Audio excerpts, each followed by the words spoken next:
Europe 1, le journal du festival.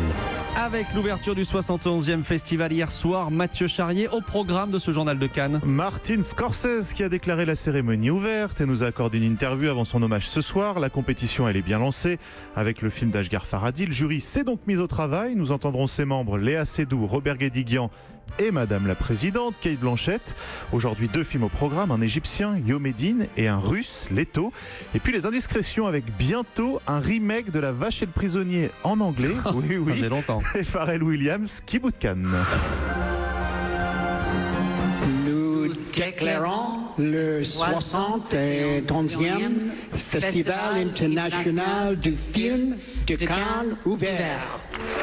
Le festival est ouvert et c'est Martin Scorsese qui l'a déclaré ouvert hier, Mathieu. Eh oui, Martin Scorsese qui a une longue histoire avec ce festival, qui l'a révélé d'abord en 1974, c'était avec le film Mean Streets, première fois qu'il venait à Cannes avec Robert De Niro.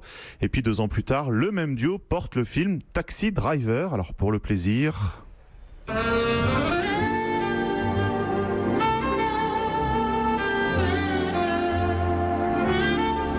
Voilà, un petit bout de la bande originale. Et puis, Maxime? You talking to me? You talking to me?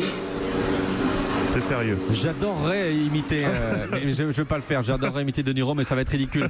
Oui, je vous parle, Mathieu, I'm talking to you, Taxi Driver, Palme d'Or, 76. Hein. Eh oui, alors forcément, Martin Scorsese a un lien particulier avec ce festival, dont il a d'ailleurs aussi présidé le jury.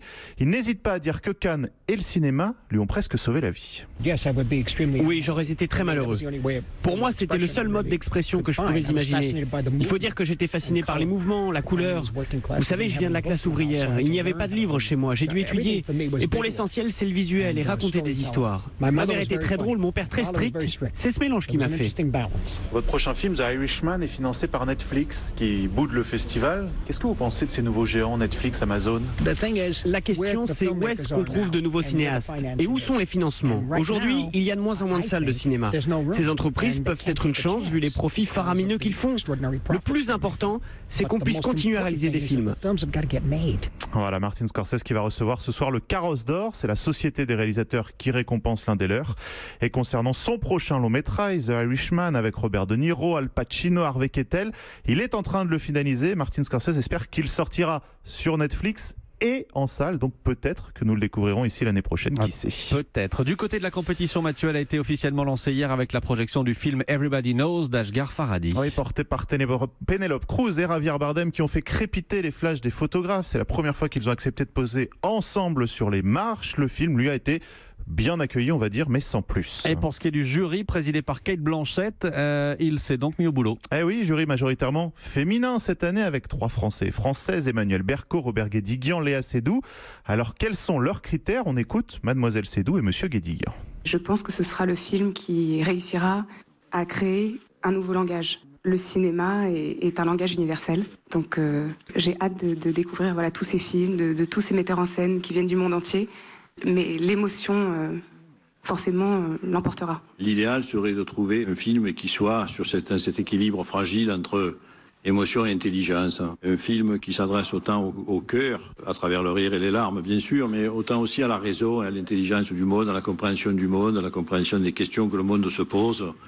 En fait, je vais vous dire une citation de Mao Tse-tung que j'adore. L'art doit marcher un pas devant le peuple, mais un pas seulement. Voilà, vous avez 3 heures. Je vous rappelle que 21 films sont en compétition, 14 nationalités, 60 heures de visionnage à venir et seulement, il faut bien le dire, 3 films réalisés par des femmes. Alors, qu'en pense Madame la Présidente Cate Blanchett? Vous savez, il y a quelques années, il n'y avait que 2 femmes en sélection. Et maintenant, le comité de sélection des films comprend plus de femmes, ce qui change déjà la façon dont les films sont choisis.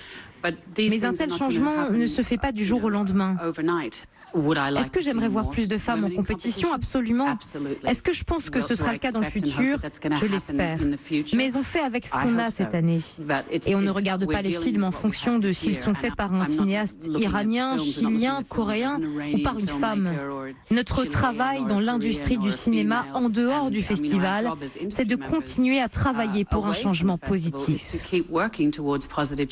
Voilà, et à ce jour, une seule femme a reçu la Palme d'Or ici à Cannes, c'était Jane Campion et ça sa leçon de piano. Mathieu, on poursuit ce journal de Cannes. La compétition se poursuit aujourd'hui avec 2 films. Oui, d'abord à 18h30, le film égyptien Yomédine. C'est le premier film d'un jeune réalisateur, Aboubacar Chouki. C'est l'histoire d'un jeune lépreux dans le désert égyptien. Et puis le film Leto, qui veut dire l'été en français, du russe Kirill Serebrennikov, qui ne sera pas sur la croisette car il est assigné à résidence en Russie. Je vois les films ce soir, je vous en parle demain matin. Évidemment. Mathieu, vos indiscrétions? Mark Foster va donc réaliser un remake de La Vache et le Prisonnier en anglais. Mark Foster, on lui doit, vous savez déjà, World War Z, le James Bond Quantum of Solace. C'est pas la même ambiance. C'est pas exactement la même ambiance. Et ce nouveau film s'appellera The Co, ça tombe bien, La Vache en français. Dans le rôle principal, pour prendre la suite donc de Fernandel en quelque sorte, Ewan McGregor. Le tournage débutera à l'automne. Thomas Lilti lui a terminé première année. C'est un long métrage qui racontera la première année de médecine. Les 2 acteurs principaux, Vincent Lacoste, dont on reparlera demain ici à Cannes, et William Legbill. Le film devrait sortir en septembre, il est en vente ici. Et puis, Pharrell Williams n'est pas happy, elle était facile. Il a décidé de bouder le gala Amphar qui se tiendra le 17 mai prochain à Cannes. C'est ce gala, vous savez, organisé notamment par Sharon Stone et qui récolte des fonds pour lutter contre le sida. Sauf qu'Harvey Weinstein y avait ses habitudes et même s'il sera évidemment absent cette année, Pharrell Williams préfère ne pas venir.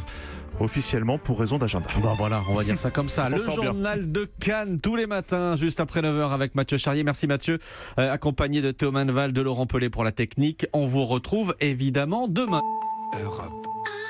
Europe 1.